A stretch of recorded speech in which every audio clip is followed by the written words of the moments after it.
Mesdames, Messieurs, bonsoir une fois de plus. Merci et bienvenue sur Ziana TV. La nouvelle est tombée ce soir. Monsieur Modeste Boukadia, président autoproclamé de la République du Sud du Congo, a été arrêté ce soir 15 janvier à Brazzaville.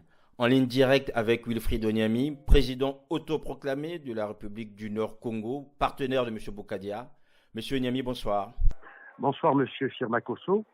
Que pouvez-vous nous dire, Monsieur Onyami, sur l'arrestation de Modeste Boukadia ce soir à Brazzaville? Bon, vous savez bien que la République du Nord est par définition cette république qui se reconnaît dans les valeurs de Jacques Opango. Et la République du Sud, c'est la République du Sud de Your, comme on le disait, donc la République de droit. Cette République naît donc du 28 novembre 1958, où donc à l'époque les députés du mouvement socialiste africain, dont le président Jacques Opango, dont j'ai la charge de pouvoir faire la promotion de ces idées, n'avaient éventuellement pas participé à la signature donc de la naissance de la République.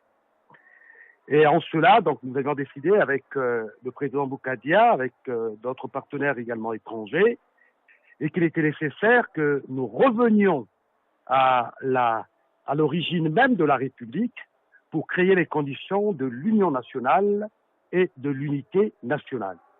Je viens maintenant à votre question à propos donc de l'arrestation de mon partenaire, donc c'est-à-dire le président Boukadia. Nous avions passé pratiquement 2 jours ensemble avec nos différents collaborateurs. Et donc ce matin, j'ai donc accompagné mon partenaire, donc le président Boukadia, à l'aéroport international de Roissy. Et nous nous sommes donc congratulés, comme qui dirait. Et le président Boukadia donc me précédait donc à Brazzaville, parce qu'il est prévu que moi je puisse le rejoindre le 1er février à Brazzaville pour pouvoir sceller l'union entre les régions du Nord et les régions du Sud pour faire en sorte que le Congo puisse connaître l'union nationale et l'unité nationale éventuellement. Et j'ai malheureusement appris que un groupe de petits barbares, tribalistes et fiefés, ont donc arrêté le président Modeste Boukadia, qui est mon partenaire, et l'ont molesté, et il a été conduit donc par un avion, je dis même conduit, bon, il a été transféré, si vous me permettez l'expression, à la maison d'arrêt de Pointe-Noire par un vol de 20 heures depuis l'aéroport de Brazzaville en direction de Pointe-Noire. Par rapport à cette arrestation, M. Onyami, comment votre partenaire a-t-il été pris? Est-ce qu'il était encore dans l'avion ou bien sortait-il de l'aéroport au moment où il faisait ses formalités?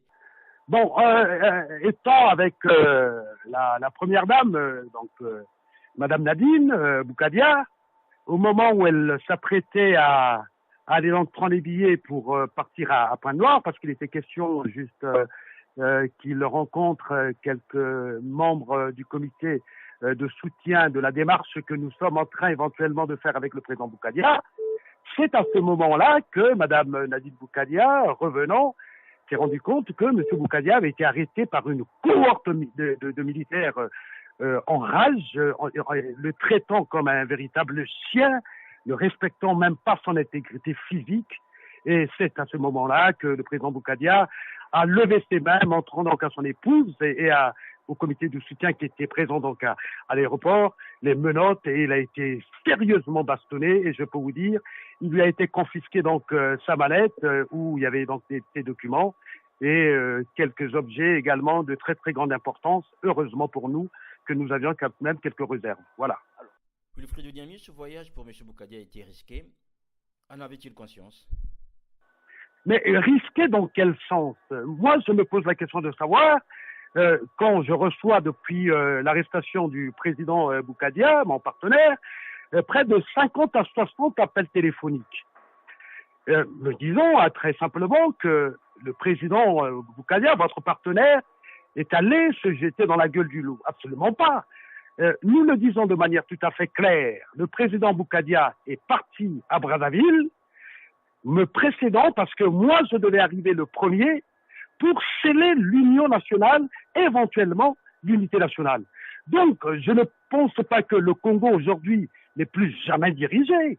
Et que, je le dis sans haine, dire tout simplement que le Congo n'appartient pas à ce monsieur qui se targue d'être le propriétaire de la République du Congo. Non. Et donc, nous ne reconnaissons nullement le droit congolais parce qu'il est complètement vicié dans sa méthode et même dans sa pratique.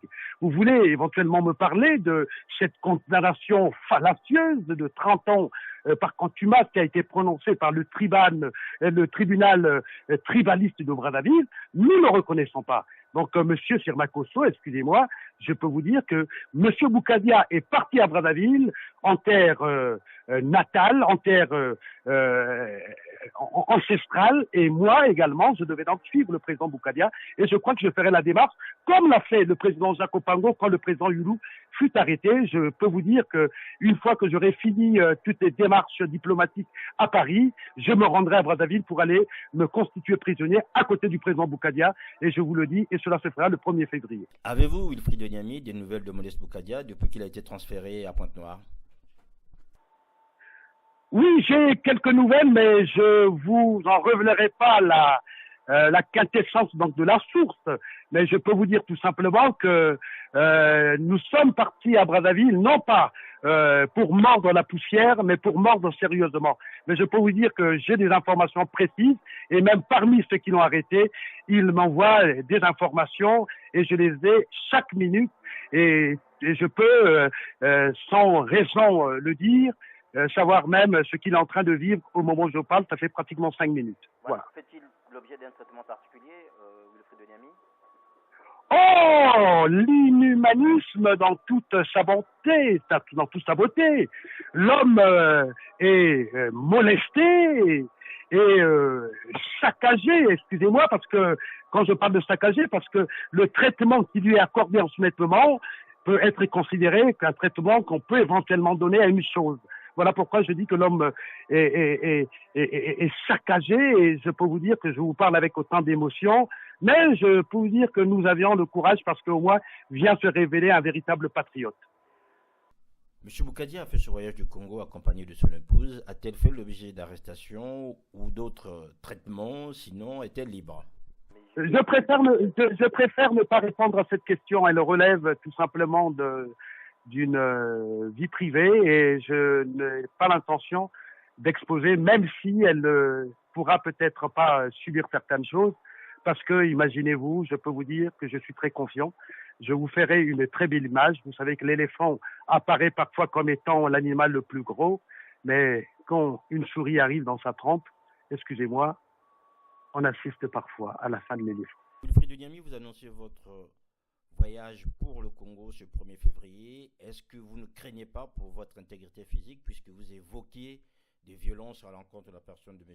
Boukadia, qui est votre partenaire? Mais écoutez, qu'est-ce que vous entendez par patriote? Qu'est-ce que vous entendez par des hommes qui ont des convictions chevillées au corps, comme l'a été Jacob Pango? Je suis l'incarnation politique, non pas l'incarnation familiale. Je l'ai bien dit que quand j'ai créé la Fondation Jacob Pango, c'était pour perpétuer les valeurs de cet homme.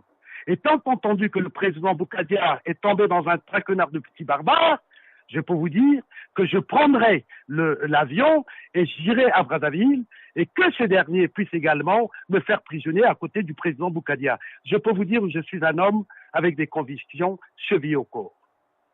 Merci Wilfried Niami, et bonne soirée du côté de Paris.